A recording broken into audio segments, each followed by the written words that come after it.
Ang kanyang pagkawala ay hindi nalutas sa sumunod na 30 taon, hanggang ang kanyang walang buhay na katawan ay natagpuan sa isang selyadong barel sa crawl space ng isang tahanan sa Jericho, New York. Noong September 2, 1999, isang may-ari ng bahay sa New York ang nakatuklas ng isang malagim na lihim na nakatago sa ilalim ng pundasyon ng kanyang tirahan.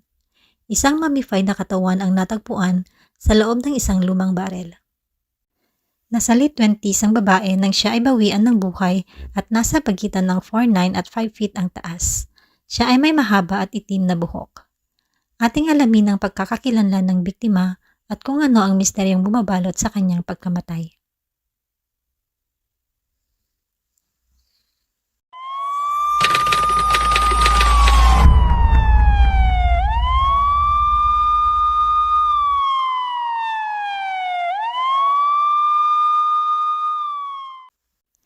Ibinabalik tayo ng kwento sa isang mundo bago ang internet kung saan ang mga address book ay nakatago at nakasulat kamay sa totoong papel. Nakakatuwang makita kung paano ginamit ng mga investigador ang millennial era forensic technology sa mga ebidensya na mula noong 1960s. Ang kwento ay nangyari noong September 2, 1999 sa suburban town ng Jericho, New York. Si Ronald Cohen ay ibinebenta ang kanyang bahay at kakahanap lang niya ng bagong bibili ng property sa halagang $455,000 at gusto ng bagong may-ari na libutin ulit ang bahay bago kunin ang ownership. Sa kanilang paglilibot sa bahay ay gusto niyang makita ang crawl space sa ilalim na itinayo sa likod ng bahay mga 30 taon na ang nakalipas.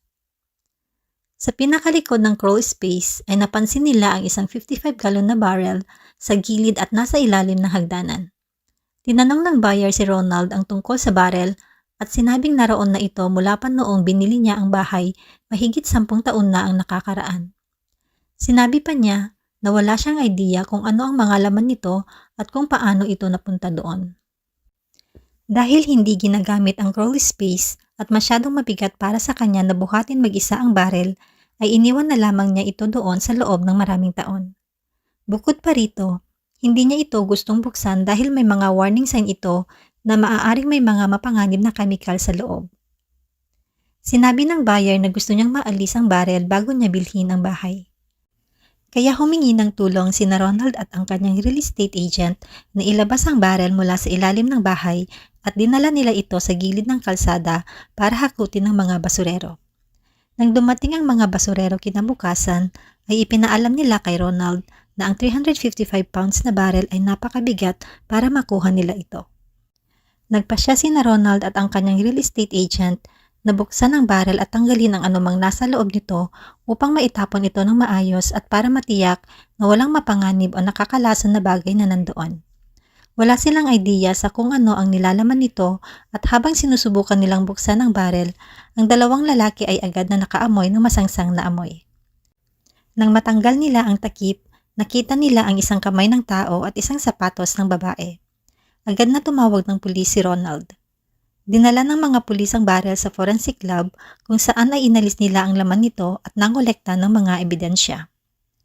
Sa loob ng barrel, natagpuan nila ang isang mummified na katawan ng isang babae at ang katawan ay binaluktot upang magkasya sa loob.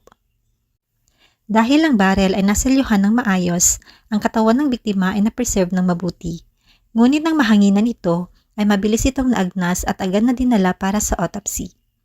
Nakaintak pa ang damit ng babae at parang nasa 60s ang style nito. Sa autopsy, natukoy nila na ang katawan ng isang babae na may lahing Hispanic na ang edad ay nasa pagitan ng 20 hanggang 30 taong gulang. Siya ay maliit at halos 4 foot at 9 inches lamang ang taas na may mahabang itim na buhok at may ilang hindi pangkaraniwang gold bridge work na nakakabit sa kanyang mga ngipin. Ang bridge work ay hindi isang bagay na karaniwang ginagawa sa Estados Unidos noong panahong iyon. Ito ay malamang na ginawa sa South America. Natukoy na ang sanhi ng kanyang pagkamatay ay blunt force trauma sa ulo. May gumamit ng isang uri ng matigas na bagay upang hampasin ang kanyang ulo ng 7 hanggang 10 beses na dinurog ang kanyang bungo. Ngunit hindi lamang iyon. Nang magsagawa sila ng x-ray sa katawan, nalaman nila na buntis ang biktima. Isang humigit kumulang na 9 na buwang fetus ang nakita sa tiyan nito. nagpapahiwatig na ang babae ay malapit ng manganak sa panahon na sinapit niya ang trahedya. Kinolekta ng mga pulis ang DNA mula sa fetus upang magamit nila na mahanap o makilala ang posibleng ama nito.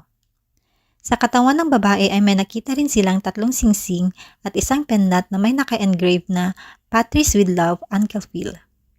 Sa ilalim ng barrel, may nakita silang mga plastic pellets, plastic na bulaklak, isang purse na may laman na ilang mga cosmetic, mga papel at isang sirang address book. Ang mga pahina ng address book ay nasira ng husto at nadikit sa berdenggu.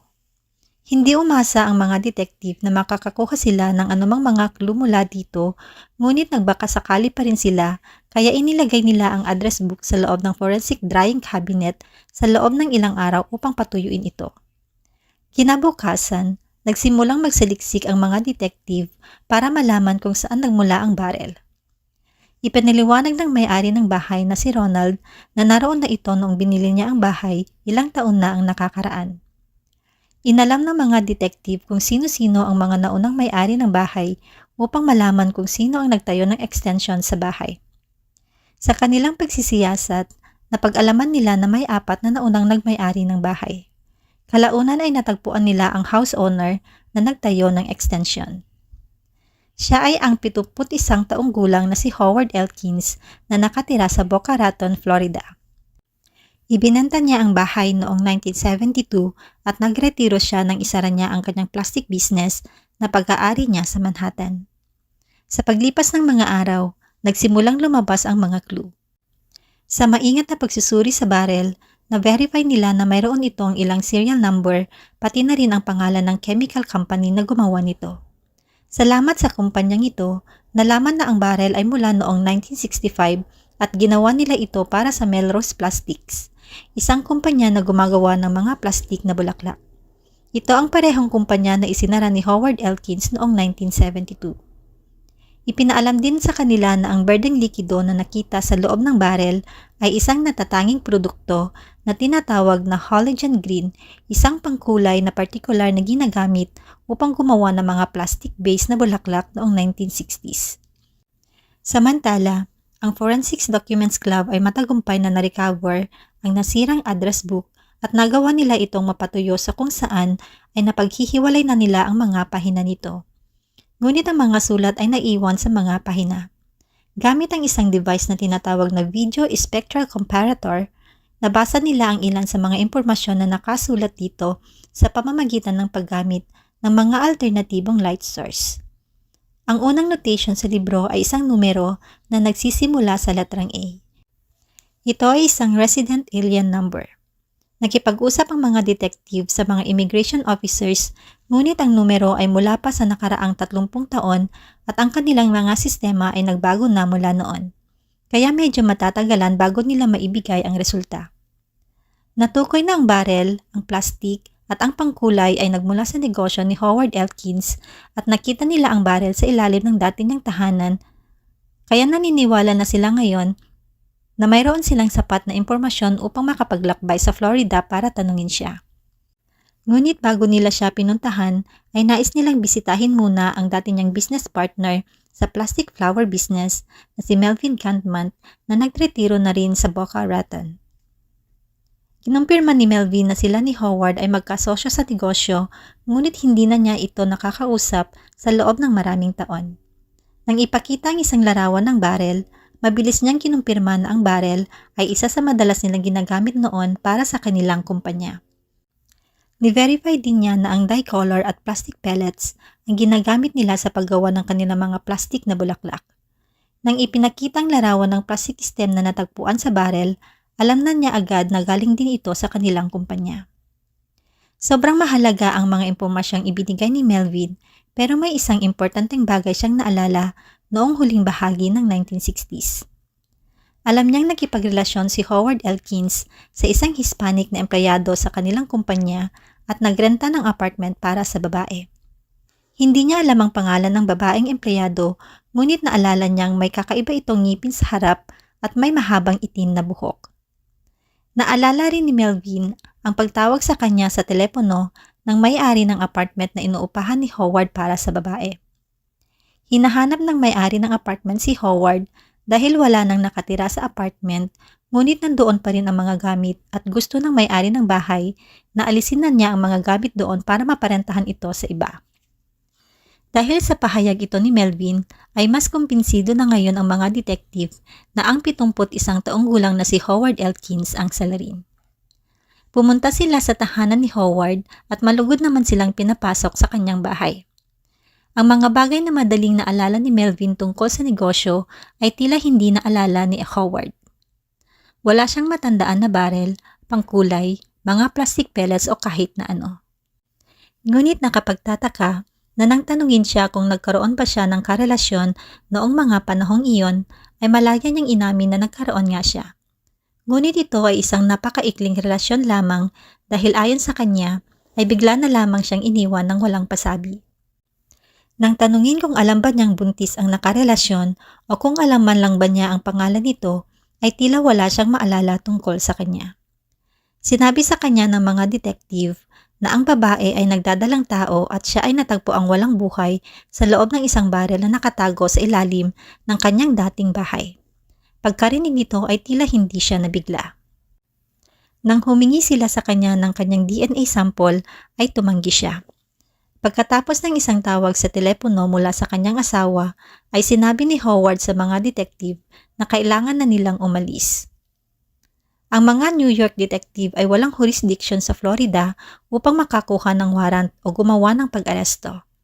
Bago sila umalis, ipinaalam nila kay Howard na babalik sila na may dalang warrant at ipapakulong siya sa natitirang bahagi ng kanyang buhay. Kinaumagahan, nakatanggap ang dalawang detective ng tawag mula sa local Palm Beach Police Department. Si Howard Elkins ay nawawala at ang kanyang asawa ay nag-file ng isang missing person report.